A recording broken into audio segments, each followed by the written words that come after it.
Hello friends, जय जगन्नाथ। केमती अच्छे आपण मैंने तो आज ब्लॉग को मु स्टार्ट करुच्ची वाराणसी तो आम वाराणसी केमती कौन काटिलु आम दिन मु सब आपण मान सहित आज सेयार करी। तो चलतु देखा केमती कौन मु करुच्ची। तो फास्ट दिन आम भुवनेश्वर वाराणसी इंडिगो फ्लाइट नेलु। आम भुवनेश्वर मु मो हजबैंड बापा माँ आम 4 जण बाहरी। आम सका 9:55 फ्लाइट रे बोर्ड कलु। आउ 11:30 वाराणसी इंटरनेशनल एयरपोर्ट रे पहुँची गलु। वाराणसी रे पहुँचला परे ओला कैब बुक करी आम होटल गोल्डन लोटस जाइथिलु। होटल काशी मंदिर टिके दूर रे थिला किंतु एटा बहुत भल थिला। यार 2टा बेडरूम किचेन आउ ड्राइंग रूम मध्य थिला। तापरे आम बीएचयू कैंपस रो काशी मंदिर दर्शन कलु। ए बीएचयू कैंपसटा बहुत सुंदर थिला। संध्यारे गंगा आरती देखिलु। आउ से गंगा आरती वातावरण बहुत शांतनदायक और सुंदर भी थिला।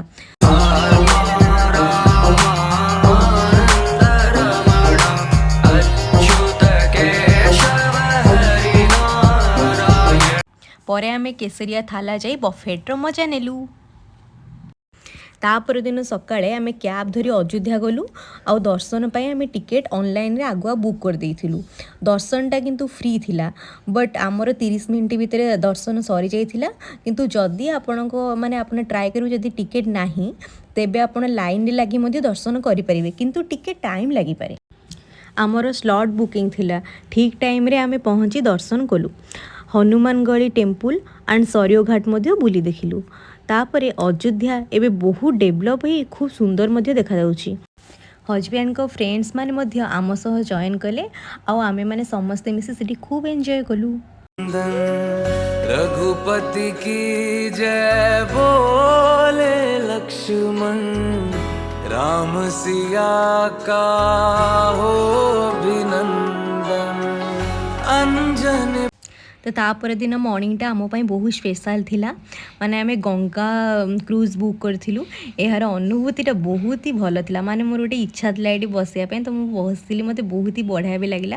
तो आमे परिवार सहित समस्ते मिसिके याकू खूब आनंद मध्य करिथिलु।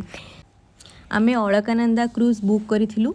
एठी टोटल 5 क्रूज चले बट अलकानंदा ही मु रेकमेंड कहबी काहेकि ना सेटा खूब लग्जरी और एसी थाए।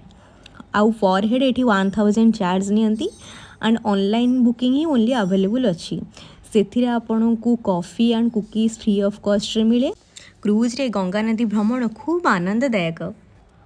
परे आमे बनारसी रो पान खाइथिलु जहाँ बिना बनारस रो यात्रा अधूरा। यहाँ पर आमे काशी विश्वनाथ टेम्पल गलु। जदि आपन ऑनलाइन बुक करंती ताहा अधिक आपनको इजी हबो।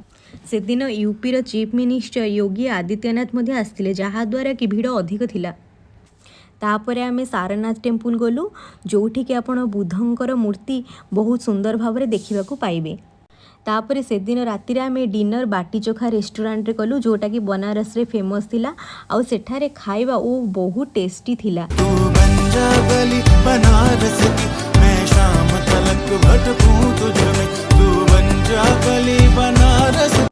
तापर दिन सकाळे आमे राजेश्री स्वीट्स रु पूरी सब्जी कचौड़ी गुलाब जामुन ये सब पैक कलु। एटा भी बहुत टेस्टी थिला।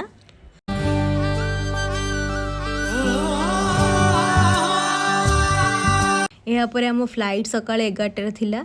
आमे एयरपोर्ट गलु। सत कहबी सांग माने आसवा तो जमारू भी इच्छा नथिला बट आसिला बेले ढेर सारा मेमोरी नहीं घर को रिटर्न कलु।